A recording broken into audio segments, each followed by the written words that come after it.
এইরকম একটি family card আপনাদের কাছে পৌঁছে দিতে চাই মা বোনদের কাছে, যেই ফ্যামিলি কার্ডের কথা একটু আগে আমি বলেছি, কিন্তু সকল কিছু নির্ভর করবে একমাত্র রব।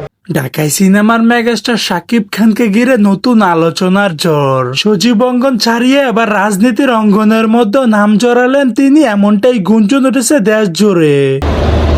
শুধু নাম্বার ওয়ান না, নাম্বার ওয়ানের উপরেও যদি কোনো অবস্থান থাকে, যেটাকে গোপন সূত্রে জানা গেল শ্রীলঙ্কার শুটিং শেষ করে দেশে ফিরেই নাকি শাকিব খান যুক্ত হয়েছে নতুন রাজনৈতিক দল এনসিপিতে। আর এই খবর শুনে নাকি এনসিপির নেতা আসনাদ আব্দুল্লাহ রীতিমতো অবাক হয়ে যান। শুধু তাই নয়, শাকিব খানকে বরণ করে নিতে আসনাদ আব্দুল্লাহ তাকে বুকে জড়িয়ে ধরেন।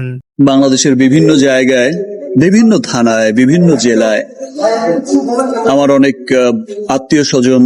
এরপর শাকিব খান একটি বক্তব্য দিয়েছেন, আর বক্তব্যের মধ্যে স্পষ্টভাবে বলেছেন ফ্যামিলি কার্ড নিয়ে আর কত বাটপারি করা হবে, সাধারণ মানুষকে ভুল বুঝিয়ে ভোট চুরি করা রাজনীতিতে দেশে আর চলবে না। শাকিব খান এই কথাটি মূলত বিএনপির চেয়ারপারসন তারেক রহমানকে উদ্দেশ্য করে বলেছেন। আল্লাহ হচ্ছে রহমান রহিম, আল্লাহ যদি আমাদেরকে তৌফিক দেন, আল্লাহ যদি আমাদেরকে রহম করেন, তাহলেই আমরা একমাত্র আমাদের কাজে সফল হব। আমার অবস্থান ঋণ খেলাপিদের বিরুদ্ধে, লুটেরাদের বিরুদ্ধে, যারা ব্যাংকের টাকা গত 17 বছর বা আসলে আমরা এই কিছুদিন নির্বাচনকালীন একটা বিষয় পরিলক্ষিত করেছি।